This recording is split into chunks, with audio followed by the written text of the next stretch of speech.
I grew up around Native American people, primarily the Cheyenne and the Crow. I remember coming home one day and we were going to go into one of the kids' teepees with his parents, and the mother said, "Take those shoes off, they'll make you sick." It was just strange why she would say they would make you sick. Well, I wouldn't have had a clue at that time. In simple terms, grounding is literally putting your bare feet on the ground. When you do that, you're in contact with the earth, and Mother Earth is endowed with electrons. And these electrons are literally absorbed through your feet.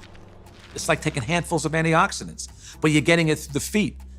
Grounding means connecting to the earth to support the specific function of the organs of your body. It supports the body as a whole, but it specifically supports organ systems down to the tissues and the cellular function of the entire body. In 1960, we invented synthetic materials.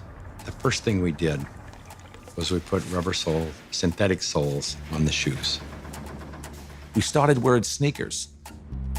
So it's the most common sense thing that we are organisms that live and grow and depend entirely on the earth while we're alive.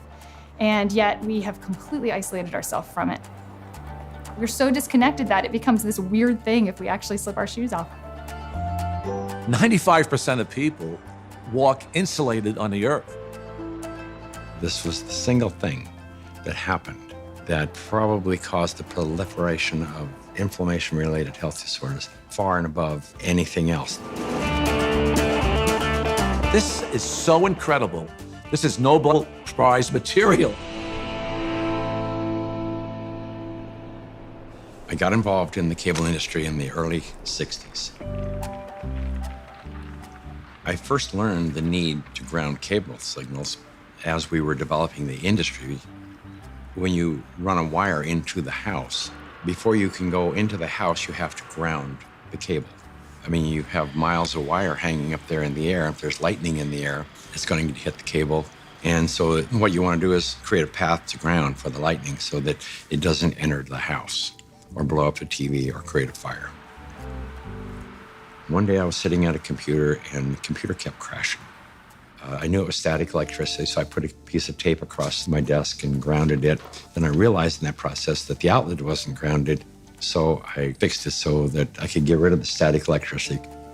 And I didn't think too much about it. I walked outdoors and I sat on a bench. This tour bus pulled up, and it looked like they had just been to one of these outlet malls, and white Nike shoes were on sale. It just dawned on me. I asked the question, I said, I wonder if it's possible that humans are, we're no longer naturally grounded. I wonder if these shoes could be interfering with us. So that night, I went to the hardware store and I bought a roll of metal duct tape. And I just taped it across the bed. I threw a wire out the window and it had a ground rod outside. I connected to the ground rod on one side and connected to the metal duct tape that I had laid on the bed. So when I laid down on the duct tape, I was like grounded because it was connected to the earth. I woke up the next morning and I thought, holy cow, there's something going on here, because normally for me to go to sleep, I had to take Advil. So I tried to find out what I could. The internet was hardly anything. This is back in '99. Went down to the University of Arizona into one of their medical libraries, and there was nothing. And in fact, I even tried to find the cause of chronic pain. The cause of MS was unknown. The cause of arthritis, unknown. They didn't know. Nobody knew. So I thought, well, I'll go out to LA. I'll go to UCLA and ask them. They pretty much laughed me off campus. They said, you expect us to believe that somebody's going to put a nail in the ground, tie a wire around somebody's toe, and it's going to make them sleep better? They said, get out of here. Go away. You're nuts. So I ended up having to put together my own study, and we grounded 60 people, and the reports that came in were unbelievable. TMJ disappeared, PMS disappeared, inflammation reduced, pain. Everybody slept better. Found an anesthesiologist in San Diego, and he says, I don't think there's anything to what you're doing. There's got to be an anomaly here, but I'll entertain you. He says, I will prove that you're wrong. We did the study. It's the first study that I did that was a legitimate study where we had quantifiable data. Then we decided, well, we're going to do a big study now. And we ended up attracting scientists, physicists. When they saw the study, everybody said, well, this is really pretty interesting. I didn't know anything about grounding. I had never heard of it at all, but I became a new mom, and I had my first child, and she had colic, and she cried and cried and cried. First thing I did, being a physician myself, was take her to the pediatrician, and remember distinctly leaving that pediatrician's office with a knot in my stomach, because the first thing they told me is, it's a baby, let him cry. Literally the only time I noticed that she wasn't in pain, and the only time I could soothe her, was when I was outside and I was barefoot and I had her in my arms. And every time we were outside, she relaxed. I noticed if I did use a stroller or if she was in a car, she was still in pain and uncomfortable. This is not placebo effect. Like, she had no idea if I was wearing shoes or not. She doesn't know that. I'm holding her either way. And I just slowly started realizing this child can only take a nap and feel comfort is if she was on my skin, held skin to skin, and I was barefoot. She'd be dead asleep, and if I stepped in the house and took both my feet off the ground, she would wake back up and the pain response would come back. And I didn't know what it was called, and I didn't at that time feel comfortable thinking about using it in my conventional medical practice, but I just knew that this is what I'm gonna do to help my child. I was working with a mentor of mine, and she recommended that I ground my energy. I didn't know what she meant by ground yourself. So the first thing I did was go home and look it up on the internet. And through doing a search about grounding, I found Clint Ober's work and the book about earthing. And I realized that it's a real thing and a real healing modality with tons of medical literature behind it. I first learned about grounding maybe 12, 13 years ago through one of the trainers for the Tour de France team from the US, and he was using it with many of their athletes and with surprising results. And I think that surprising best summarizes my response to it because it didn't seem to make sense. I think I became a believer once I started to explore the science. If you take a microscope and you look at a piece of wood and you go down, down, down, all of a sudden, there's nothing there. There's molecules, but they're not even connected. What's holding them together? What's the force that's holding everything together? Our body is electrical. This is all electronic equipment. The heart, the lungs, the brain. I mean, this is electrical equipment. It's all electrical. Everything is electrical. Unbeknownst to us, we live inside a battery. The surface of the Earth is charged negatively, and the ionosphere, which is a layer of the atmosphere about 60 miles up, which is ionized by the sun, meaning that the rays of the sun are so strong that they split the molecules into a positive charge and a negative charge. The negative charge are transferred to the surface of the Earth through lightning mainly, and the positive charge stay 60 miles up. The problem arises when we don't have negative charge. So we need grounding just as we need air and we need sunshine. Stephen Sinatra, who was a cardiologist from back east, was attending a convention.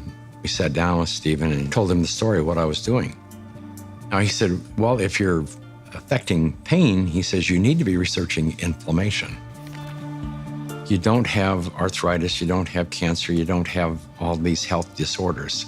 What you have is chronic inflammation. We have so much inflammation in the body, and it comes out in illnesses. We go to a doctor with all these complaints, but a lot of it is silent inflammation, including my specialty, heart disease. Heart disease is an inflammatory process. So how do we reduce inflammation?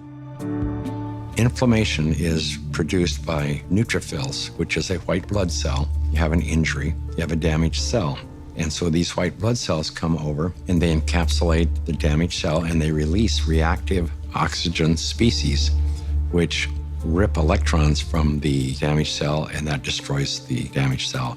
If there's not enough free electrons there to reduce the remaining radicals, they're going to steal an electron from a healthy cell and in the process damage it. Then the message goes out to the immune system and another neutrophil does the same thing, eliminates that cell, and then you end up with a chain reaction. ATP is short for adenosine triphosphate. It's the energy currency of the cell. So we're bioelectrical beings. That's the currency of our body. That's how it works. That's how we run our biological systems, is by generating this electrical energy that's transferred. And when we connect to the earth through a conductive surface in some way, there's a transfer of electrons that slowly go into our body. In situations where we are insulating ourselves from this surplus of electrons into our body, we're going to get the absolute opposite. So instead of having low levels of inflammation and a thin blood, we'll have thick blood that's more likely to clot, and our levels of inflammation tend to increase. You could take anybody who has chronic pain. It doesn't matter who they are. It doesn't matter what's wrong. And ground them, and you're going to have a significant reduction in pain. You're going to stop the oxidation or the inflamed portion. That stops almost immediately. Then the body can heal and return to normal. And healing generally is improved by 60, 70%.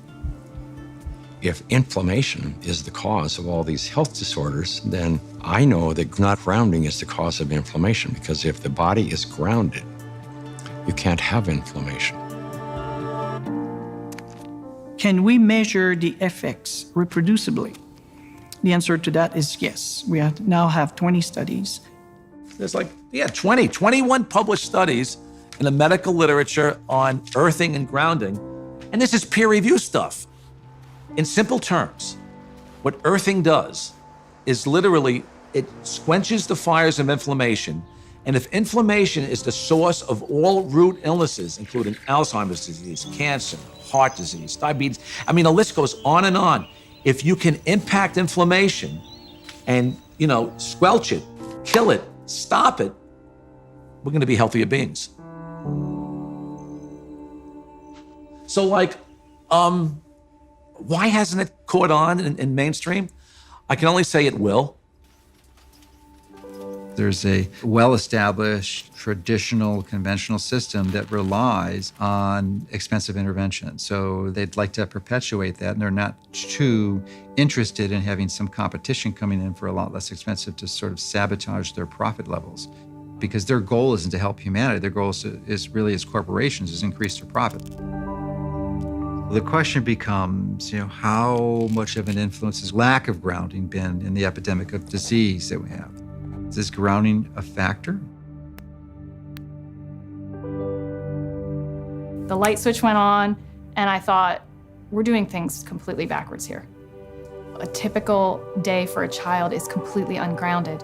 Most children wake up sleeping on a bed that was not grounded in a house or a building or on a floor that was insulated from the earth. And then they go immediately into a classroom that's insulated. And even on recess, in the recess period, they go outside and are literally fenced in and are paved with asphalt. And then they have after-school activities, which are either indoors or if they're outdoors, they are literally required to wear protective gear. Even if they're exercising for 2 hours after school, 100% disconnected from the earth. And then they go home and they go inside and they eat dinner and they do homework all hours of the night, and then they pass out in an ungrounded bed. So that's a 24-hour period of time completely ungrounded, and that goes on day after day after day. There's a resistance to integrating novel thoughts. And many times new ideas aren't implemented until the people who hold the counter opinion die. The good thing about grounding is that you don't need a doctor to tell you to do it. You do not need a physician to recommend it to you. You can try this anytime. It is your birthright because you live on the earth. I ground every day. Hey, I want to be connected to the earth as much as I can. I would say about 95% of the day I am grounded because I believe it's just a no-brainer. Go outdoors, take your shoes off, stand barefoot on the earth, or sit on the earth, put your feet and your hands on the earth, and you will instantly notice the pain and inflammation begin to drain from your body. I got my life back is probably the most common refrain that I hear. Thank you, I got my life back. I got my life back.